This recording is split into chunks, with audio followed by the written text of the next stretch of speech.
Dans ce monde, certains naissent avec des ailes. D'autres naissent avec des chaînes aux pieds et doivent quand même apprendre à voler. Voici l'histoire d'un jeune homme que tout le monde regardait comme un fardeau. Jusqu'au jour où sa détermination a forcé la société à baisser les yeux. L'œil du baobab s'ouvre. Écoute bien. Avant de commencer, n'oublie pas de t'abonner à la chaîne, de liker la vidéo et de laisser un commentaire pour soutenir ces histoires. On commence. On l'appelait le garçon de la chaise. Jamais par son prénom. Jamais comme une personne entière. Dans le quartier, tout le monde connaissait sa silhouette. Un jeune homme assis sur une vieille chaise roulante bricolée, un cadre en métal usé, des roues récupérées d'un vélo, et une planche en bois à moitié fissurée. On le voyait tous les matins devant la petite maison en ciment, près du trottoir, à l'ombre d'un arbre fatigué. Il avait 19 ans, un corps en partie prisonnier, mais un regard qui contenait plus de feu que celui de la plupart des gens valides qui passèrent devant lui sans le voir. Ses jambes ne répondaient plus depuis ses 8 ans. Après une fièvre mal soignée, qui avait laissé derrière elle un silence dans ses muscles. Depuis ce jour-là, le monde avait commencé à le traiter comme si la moitié de lui n'existait plus. Les enfants du quartier l'avaient d'abord regardé avec curiosité, puis avec moquerie, enfin avec indifférence. Les adultes, eux, avaient une phrase toute faite. « Pauvre petit, c'est le destin, que veux-tu » Et ils passèrent leur chemin, rassurés d'être du bon côté de la chance. Mais lui savait que ce n'était pas le destin qui l'avait enfermé. C'était le regard des autres. Chez lui, la maison était petite. 2 pièces, un toit en tôle qui laissait passer la pluie à certains endroits, un sol en ciment craquelé. Sa mère se levait avant l'aube pour vendre des beignets au marché. Son petit frère courait partout, plein d'énergie, sans se rendre compte qu'à chaque pas, son grand frère le regardait avec une sorte de mélange étrange. De la joie pour lui, et un pincement pour lui-même. Il n'en voulait à personne, ni à Dieu, ni à la maladie, ni à sa propre vie. Mais il en voulait au monde de croire que son handicap était la fin de son récit. Lui savait que ce n'était que le début. Depuis toujours, il aimait observer. Quand il était plus jeune, il suivait ses camarades du regard. Il voyait comment ils se battaient pour des choses futiles, des ballons, des téléphones, des vêtements, des likes sur les réseaux. Et souvent, il se surprenait à sourire. Parce qu'au fond, il savait que sa bataille à lui était d'une autre nature. Sa guerre n'était pas contre des gens. C'était contre les limites que les autres lui collaient sur la peau. On lui avait répété tellement de fois « Tu ne peux pas faire ça. Ce n'est pas pour toi. Tu dois accepter ta situation. » Accepter. Ce mot-là lui brûlait les oreilles. Accepter de disparaître lentement. Accepter de n'être qu'un corps immobile qu'on déplace comme un meuble. Accepter que ses rêves restent enfermés derrière ses yeux. Non, il ne voulait pas accepter. Il voulait exister. Il avait toujours été bon avec ses mains. Quand il était enfant, il démontait les vieux jouets cassés des autres. Les radios qu'on ne voulait plus, les ventilateurs en panne. Il observait les fils, les vis, les rouages. Sa mère disait souvent « Toi, si tu pouvais marcher, tu serais déjà un grand mécanicien. » Il répondait avec un petit sourire « Maman, je n'ai pas besoin de mes jambes pour réfléchir. » C'était sa seule arme, son esprit. Ses mains, ses yeux, sa patience. Un jour, un voisin laissa devant chez eux un vieux téléphone portable, complètement mort, en disant « Si ton fils veut s'amuser à le regarder, qu'il le prenne. De toute façon, c'est fini pour lui. Fini pour lui. » Il répéta ces mots dans sa tête, puis il prit le téléphone. Il l'ouvrit. Il regarda. Il testa. Il comprit.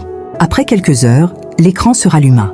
Un léger éclair de lumière bleutée vint illuminer son visage. Ce jour-là, il comprit une chose. Il pouvait redonner vie à ce que les autres déclaraient déjà mort. Et peut-être pouvait-il faire la même chose avec l'image que le monde avait de lui.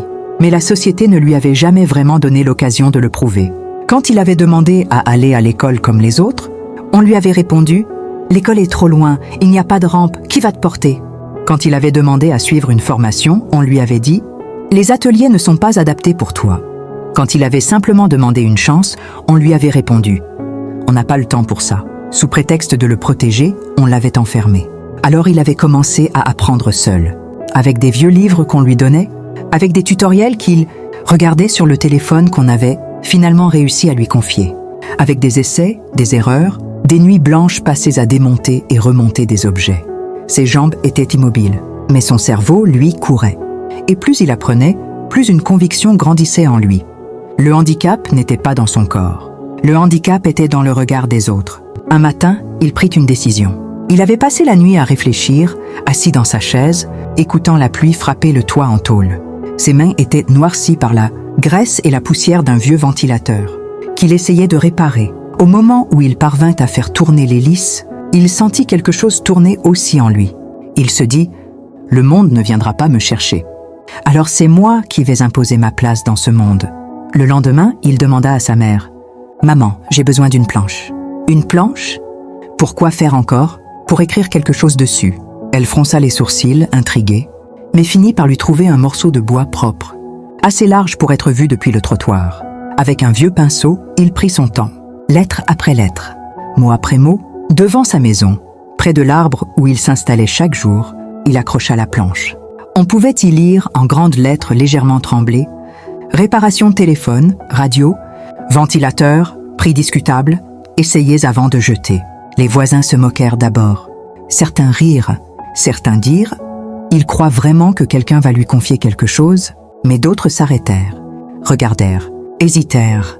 Le monde, parfois, a besoin d'être bousculé pour se révéler.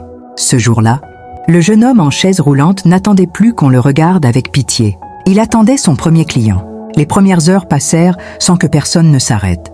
Le jeune homme restait assis dans sa vieille chaise roulante, ses mains croisées sur ses genoux immobiles, son regard fixé sur la planche en bois qu'il avait accrochée comme un drapeau de guerre. Il n'avait pas peur d'attendre. Toute sa vie avait été une attente silencieuse, forcée, douloureuse. Mais cette fois, c'était une attente choisie. Le soleil grimpa haut dans le ciel. Des enfants jouaient dans la poussière, des femmes revenaient du marché, des motos passaient sur la route cabossée. Chacun jetait un coup d'œil, parfois discret, parfois moqueur, mais personne ne s'approchait. Pourtant, il ne baissa pas la tête. Il ne rentra pas la planche. Il ne recula pas. Parce que l'acte le plus révolutionnaire, parfois, c'est simplement de rester debout avec sa vérité, même quand personne n'y croit. À midi, sa mère revint du marché, fatiguée mais souriante. Elle vit que son fils n'avait pas bougé d'un millimètre. « Tu n'as pas faim ?» demanda-t-elle. Il secoua la tête. « Pas encore. »« J'attends. » Elle souffla doucement, partagée entre l'amour et la peur. Elle posa une main sur son épaule. « Attendre ne suffit pas, mon fils. Le monde est dur. Il faut parfois l'appeler, le provoquer. » Elle n'eut pas le temps de finir. Une moto s'arrêta devant eux. Un homme descendit, un réparateur ambulant, reconnaissable à sa sacoche pleine d'outils. Il regarda la planche en bois, puis le jeune homme, puis la chaise roulante. Son visage ne reflétait ni moquerie, ni pitié. Juste de la curiosité. « C'est toi qui répares ?» demanda-t-il. Le cœur du jeune homme battit plus vite, mais sa voix resta calme. « Oui. » L'homme sortit un vieux téléphone cassé. « Si tu peux le rallumer, je te paie. Sinon, je m'en vais. » Le jeune homme hocha la tête. C'était la première fois qu'un inconnu lui tendait un objet avec confiance. C'était presque sacré. Il prit le téléphone. Ses doigts, rapides et sûrs, trouvèrent les vis, les clips, les circuits. Sa concentration était totale. Chaque geste semblait dire « Laisse-moi te montrer que je ne suis pas ce que vous croyez. » Le réparateur regardait en silence. Sa mère, un peu en retrait, se frottait les mains, anxieuse. Après quelques minutes, l'écran vibra. Puis une lumière bleue s'alluma. Le jeune homme sourit doucement. « Il fonctionne ?» L'homme resta bouche bée. Il reprit l'appareil, le testa, ouvrit et referma les yeux plusieurs fois, comme si ce qu'il voyait était impossible. « Qui t'a appris à faire ça ?»« Personne. J'ai appris seul. » Le réparateur le fixa longtemps, puis hocha la tête, impressionné. « Eh bien, tu es meilleur que certains qui ont des ateliers. Tiens, prends ça. » Il déposa un billet dans la boîte rouillée qu'ils utilisaient comme caisse. Le premier billet, la première reconnaissance. La première preuve que sa valeur pouvait exister hors du regard de la pitié. Sa mère, incapable de retenir ses larmes, porta une main à sa bouche. « Mon fils, tu viens de faire ce que même les gens debout n'arrivent pas à faire. » Il sourit, mais son sourire était plus que ça. C'était une cicatrice qui s'ouvrait pour respirer. Une première victoire sur l'invisible. Mais cette victoire, aussi belle soit-elle, n'allait pas plaire à tout le monde. Dans le quartier, il y avait des garçons qui n'aimaient pas le changement. Des jeunes hommes qui avaient construit leur petite domination sur la certitude que certains resteraient éternellement en bas pendant qu'eux seraient en haut. Le succès d'un garçon handicapé, c'était inacceptable, une menace pour leur ego fragile. Le soir même, alors que le jeune homme comptait ses premiers billets avec un mélange de fierté et de timidité, 3 garçons s'approchèrent, des silhouettes droites, arrogantes, pleines de cette insolence qui naît lorsque personne ne t'a jamais appris l'humilité. Leur chef, un grand garçon au regard dur, lança « Donc, Maintenant, tu te prends pour un réparateur, hein? Le jeune homme leva les yeux. Il ne dit rien. Le silence, parfois, est une forme de supériorité. Tu crois que tu vas faire quoi ici? Continuait à le leader. Attirer nos clients? Gagner de l'argent alors que toi-même tu ne peux pas marcher? Le jeune homme baissa la tête, non par peur, mais par fatigue. Fatigue de devoir prouver constamment que sa vie valait autant que celle des autres. Mais l'un des garçons poussa sa chaise. Pas violemment, pas brutalement, mais suffisamment pour signifier « Tu n'as pas ta place ici ». Sa mère arriva en courant. « Laissez mon fils tranquille ». Les garçons éclatèrent de rire. « Ton fils? Il va nous tuer les affaires, tant qu'il reste là avec son regard de saint. Il doit dégager. » Ils s'en allèrent dans un nuage de moqueries et de poussière. La mère du jeune homme posa ses mains sur les poignées de la chaise. « Viens, mon fils, on rentre. » Mais il secoua la tête. « Non, je reste. » Ses yeux brillaient. Pas de larmes, de braise. Ils veulent me voir partir. Alors je dois rester. Sa mère voulut protester, mais elle se tut. Elle avait compris. C'était plus qu'un trottoir. C'était plus qu'un panneau. C'était plus qu'un début de travail. C'était sa dignité, sa bataille, sa vie. Et ce soir-là, alors que la nuit tombait sur le quartier, il resta dehors, seul, Immobile. mais inébranlable. Parce que pour la première fois, quelqu'un avait payé pour son talent, et d'autres avaient essayé de l'éteindre. Il savait ce que cela signifiait. Il venait de naître une deuxième fois. Et cette fois, il allait se battre pour rester en vie. Les jours suivants furent rudes, pas à cause de la chaleur, ni du vent poussiéreux qui s'infiltrait dans toutes les maisons, mais à cause des regards. Les moqueries s'étaient calmées, mais le jugement restait là, planté comme un couteau dans chaque direction où il posait les yeux. Les gens passaient devant lui, lisaient la pancarte, hésitaient, puis continuaient leur chemin. Ils avaient entendu parler du garçon, handicapé qui savait redonner vie au téléphone. Certains voulaient essayer, mais la société leur soufflait à l'oreille. Fais attention. Un handicapé, c'est fragile. Ce n'est pas digne de confiance. Le plus dangereux, ce n'était pas la méchanceté, c'était l'inconscient collectif. Pourtant, doucement, quelque chose commença à bouger. Un matin, une femme âgée arriva vers lui en traînant les pieds. Elle tenait dans sa main une vieille radio cassée. « Mon fils, on m'a dit que tu pouvais réparer ça. C'est la seule chose qui me tient compagnie la nuit. » Le jeune homme leva les yeux vers elle. Pas de méfiance, pas de pitié. Juste du respect. « Je peux essayer, maman. » Elle sourit, un sourire vrai, sans barrière. Elle lui confia la radio comme on confie un trésor. Il la posa sur ses genoux, sortit ses outils, ouvrit le boîtier, observa, et en quelques minutes, la musique grésillante remplit l'air. La femme trembla, émotionnée. « Toi, tu as de l'or dans les mains, mon fils. Que Dieu te protège. » Elle partit en bénissant chaque pas qu'elle faisait. Il resta figé. Ce n'était pas seulement un client. C'était une reconnaissance. Un regard qui guérissait toutes les blessures que d'autres avaient laissées. À partir de là, son petit coin devint une ligne de vie du quartier. Les enfants venaient lui montrer leurs jouets cassés. Les femmes lui confiaient leurs ventilateurs. Les hommes, leurs téléphones usés par le temps.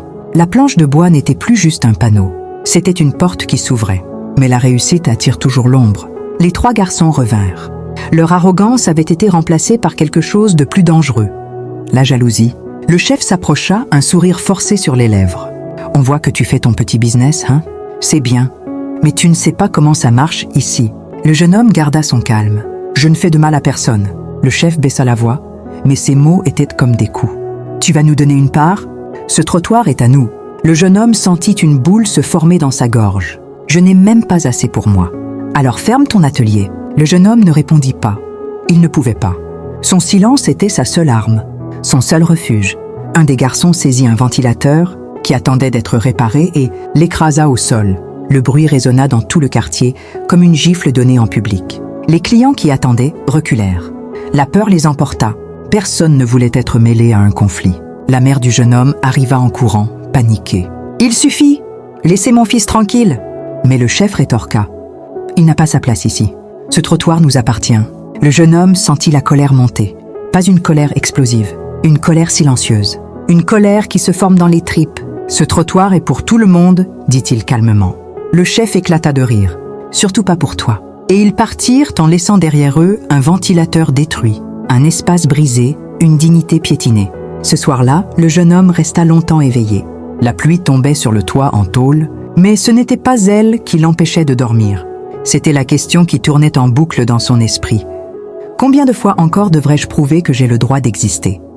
Sa mère entra dans sa chambre, s'assit à côté de lui et posa une main sur son bras. « Mon fils, je peux parler ?»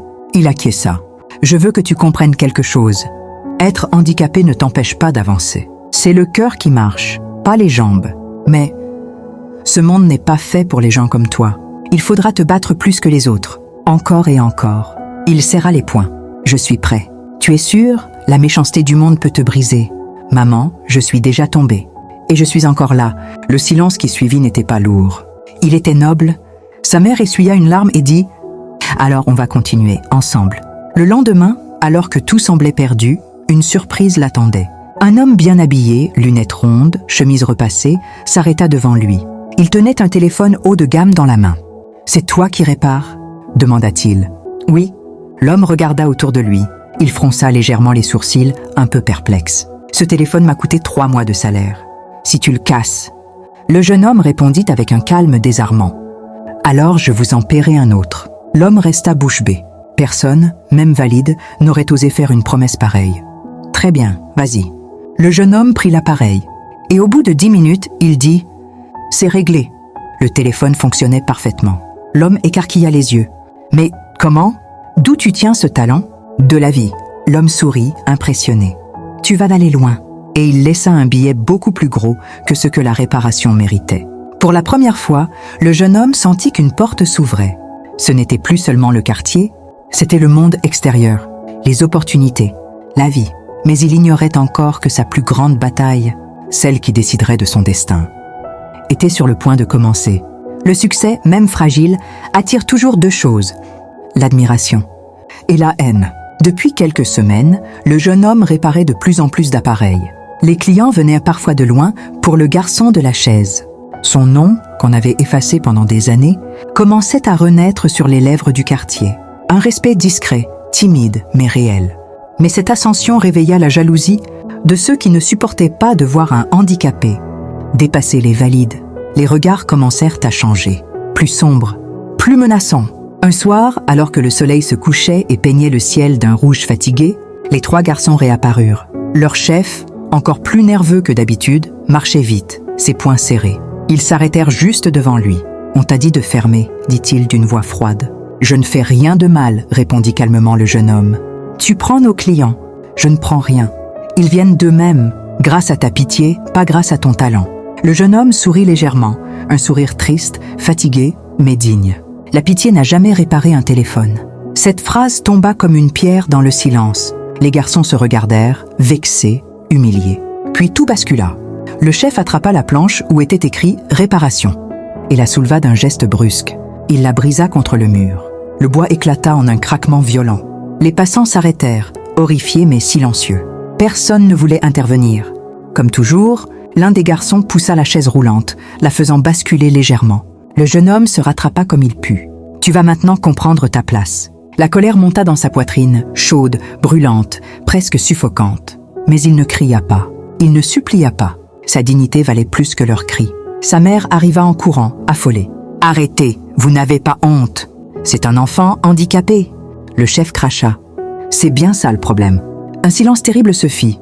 Puis ils partirent, laissant derrière eux la pancarte brisée, les outils renversés, le ventilateur détruit, encore. Sa mère se mit à genoux pour ramasser les morceaux. « Mon fils, pardonne-moi. Je ne suis pas assez forte pour te protéger. » Il posa sa main sur la sienne. « Maman, tu n'as pas à t'excuser. Ils veulent me voir au sol.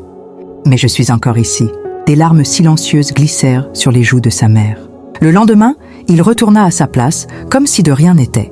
Avec un marteau rouillé, il planta un nouveau morceau de bois, sans rien écrire dessus, juste pour être là, pour montrer qu'il n'avait pas peur. Mais la journée demeura vide. Silencieuse, personne n'osait lui confier quelque chose, de peur d'attirer des ennuis. Les garçons avaient réussi à l'isoler. La solitude, plus lourde que le handicap, s'abattit sur lui comme une pierre. Quelques jours plus tard, un événement inattendu changea tout. Un homme en costume sombre se présenta. Il avait un téléphone cassé en main. « Tu es le jeune réparateur ?» « Oui. » L'homme s'accroupit pour être à son niveau. Un geste rare, respectueux. « On m'a parlé de toi, et je suis venu pour voir de mes yeux. » Le jeune homme prit le téléphone. C'était un modèle complexe, récent, presque impossible à réparer sans matériel professionnel. Il inspira profondément. Ses mains tremblèrent légèrement. Pas de peur, mais d'enjeu. Il ouvrit l'appareil, observa, réfléchit. Ses doigts dansaient, précis, rapides. Chaque geste semblait défier les limites du monde. 20 minutes plus tard, l'écran s'alluma. L'homme resta immobile, bouche entr'ouverte. Comment as-tu fait ça? Avec mes mains et avec ma tête. L'homme éclata d'un rire surpris. Je suis ingénieur dans une grande entreprise de télécom. Et je dois te dire une chose. Ce que je viens de voir, c'est du génie. Le jeune homme sentit son cœur battre plus vite. Merci. L'ingénieur continua. Tu ne peux pas rester ici. Tu es trop doué pour être au bord d'un trottoir. Tu mérites un atelier, une vraie place. Tu veux travailler avec nous? La question traversa le jeune homme comme un éclair. Il sentit sa gorge se serrer. Sa mère, qui écoutait derrière la porte, porta une main à sa bouche pour étouffer un sanglot. Il aurait pu dire oui immédiatement. Mais il répondit avec une maturité qui surprit l'ingénieur. Je veux travailler, mais je veux surtout être respecté. Pas utilisé, pas mis en avant juste parce que je suis différent. L'ingénieur acquiesça lentement. Alors viens, et impose ton talent, pas ton handicap. Cette offre fit du bruit dans tout le quartier. Les voisins commencèrent à murmurer. Les mêmes qui l'avaient ignoré se mirent à le saluer. Les mêmes enfants qui riaient de lui commencèrent à s'approcher timidement. Les mêmes hommes qui, détournant la tête, se mirent à parler de lui comme d'un exemple. Mais cette fois, les 3 garçons restèrent muets. Pour la première fois, ils avaient peur. Pas de lui, mais de ce qu'il représentait, la preuve vivante que rien ne peut arrêter quelqu'un qui refuse de se laisser écraser. Pourtant, malgré cette opportunité incroyable, quelque chose tourmentait encore le jeune homme. Un doute. Une question qui tournait dans son esprit comme un vent lourd. Suis-je prêt à quitter ce trottoir? Ce trottoir où j'ai souffert, mais où j'ai aussi grandi. Il ne savait pas encore que la réponse allait lui être imposée.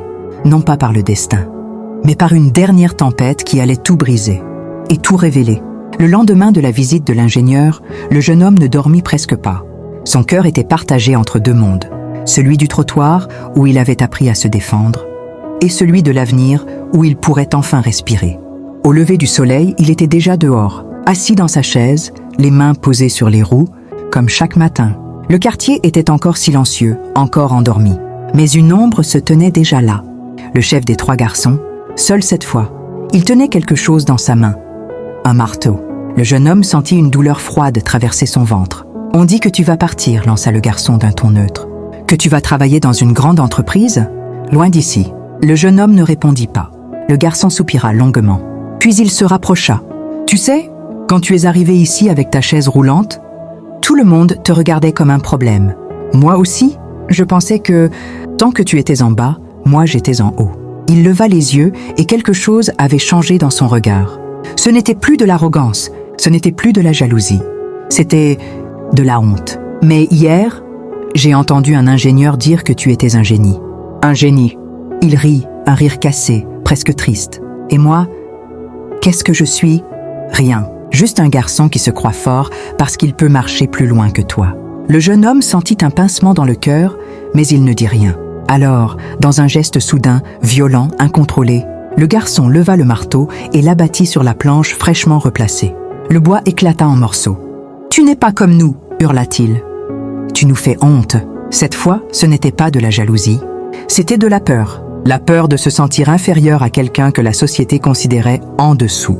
Il leva encore le marteau, mais avant que le coup n'atteigne la chaise roulante, un cri traversa la rue. « Arrêtez !» C'était la mère du jeune homme. Elle accourait, essoufflée, les yeux remplis d'une colère qu'elle n'avait jamais laissé sortir. Elle se plaça devant son fils, les bras ouverts, comme un bouclier humain. « Tu veux frapper quelqu'un? Frappe-moi, mais tu ne toucheras plus jamais à mon fils. » Le marteau s'arrêta dans l'air. Le garçon, figé, réalisait peut-être pour la première fois la violence de son acte. Le silence tomba, même les oiseaux semblaient avoir disparu. Et soudain, quelque chose céda en lui. Ses épaules s'affaissèrent. Le marteau glissa de sa main et tomba par terre. Il murmura « Je ne voulais pas. Je suis désolé. » Un pardon fragile, hésitant, mais sincère.